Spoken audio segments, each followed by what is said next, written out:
Hi! Hello! Welcome to 'Zakir talkies'. ఇప్పుడు నేను చెప్పబోయేది ఏంటంటే, తెలంగాణలో మైనారిటీ ఓటర్లు వాళ్ళు ఏ రకంగా ఆలోచిస్తున్నారు. ఈ మధ్య ఒక సర్వే జరిగింది. అంటే మైనారిటీ ఓటర్ల గురించే నేను ప్రత్యేకంగా ఎందుకు చెప్తున్నానంటే, వాళ్ళు దాదాపు 40-50 కాన్స్టిట్యుయెన్సీలలో అంటే ఆల్మోస్ట్ 119 సీట్స్‌లో 40-50 కాన్స్టిట్యుయెన్సీస్‌లో వాళ్ళు ప్రభావవంతంగా ఉన్నారు. అంటే వాళ్ళు ప్రభావవంతంగా అంటే మొత్తంగా జడ్జిమెంట్ అంటే ప్రజల తీర్పును వాళ్ళు డిసైడ్ చేస్తారని అనడానికి లేదు కానీ, అందులో కనీసం ఒక 30 సీట్స్‌లో అరౌండ్ 25-30 సీట్స్‌లో మాత్రం పక్కాగా వాళ్ళు డిసైడ్ చేసే పరిస్థితిలో ఉన్నట్టుగా మనకు తెలుసు.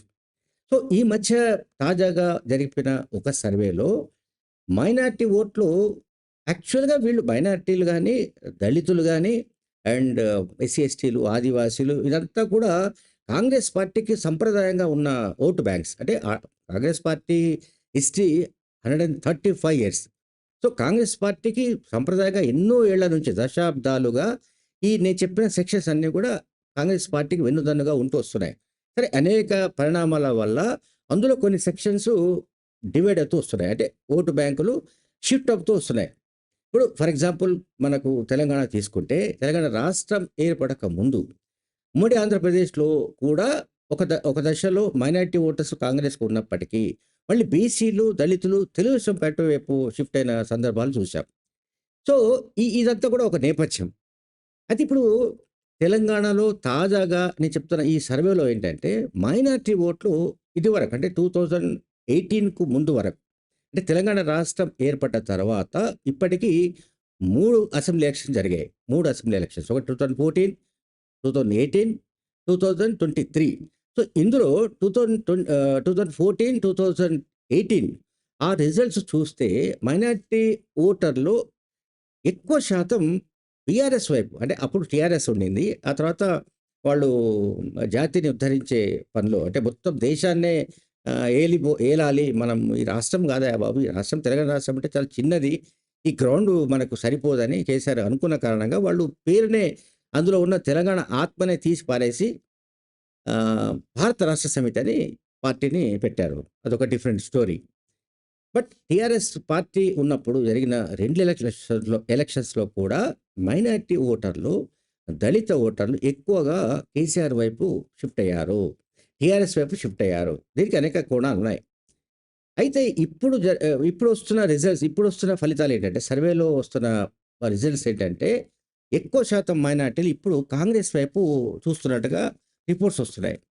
ఎందుకు కాంగ్రెస్ వైపు చూస్తున్నారు అంటే, బీఆర్ఎస్ పార్టీ దగ్గర ఒక నిలకడలేని రాజకీయ సిద్ధాంతం ఉంది. నిలకడలేని రాజకీయ సిద్ధాంతంతో బీఆర్ఎస్ ఉన్నట్టుగా కనబడుతోంది. అంటే స్టేబుల్‌గా ఇప్పుడు మనం ఎన్ని తిట్టినా గూడా బీజేపీకంటూ ఒక హిందుత్వ వాదం ఉంది. అదొక సిద్ధాంతం అది. సో, హిందుత్వవాదం అనండి, జాతీయవాదం అనండి, లేకపోతే దేశభక్తి అనండి, మరేదైనా అనండి. ఏదో ఒక మత్తుతో జనాన్ని ఆ మత్తులో ముంచేసి, వాళ్ళు ఓటర్స్‌గా మార్చేసి ప్రజలందరినీ వాళ్ళు మెజారిటీ ప్రజల్ని, హిందువులందరినీ సమీకృతం చేస్తున్నారు.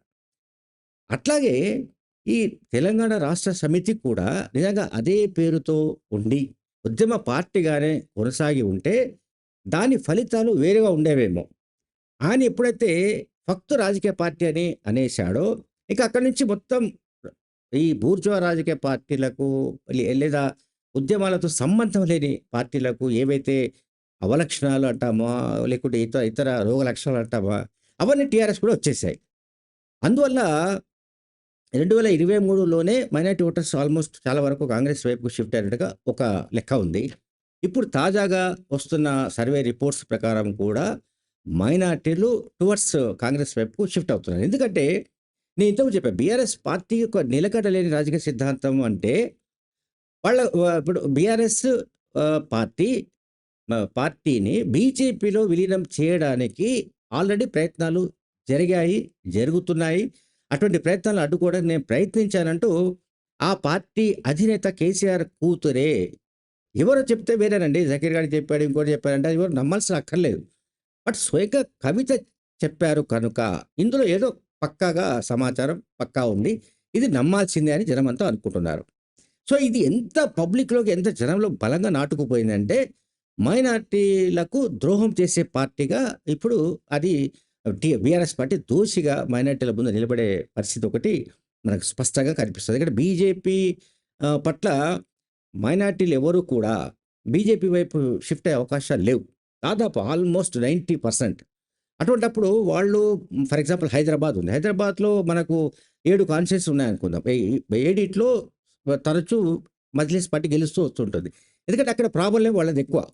మెజారిటీ ఓటర్స్ ఉంటారు. ఎవరు మైనారిటీలు. కనుక వాళ్ళు అక్కడ ఒక వాళ్ళ కంచుకోటగా వాళ్ళు మార్చుకున్నారు. దాన్ని ఎవరు కాదనడానికి లేదు. సో, రిమైనింగ్ ప్లేసెస్‌లో గూడా like Karimnagar, like Nalgonda, like Khammam, లేకపోతే నిజామాబాద్, ఆదిలాబాద్ ఇటువంటి జిల్లాల్లో కూడా ఈవెన్ మహబూబ్‌నగర్‌లో గూడా కొన్ని సెగ్మెంట్స్‌లో చాలా బలంగా ఉంది. ఈ మైనారిటీల ప్రాబల్యం ఉంది.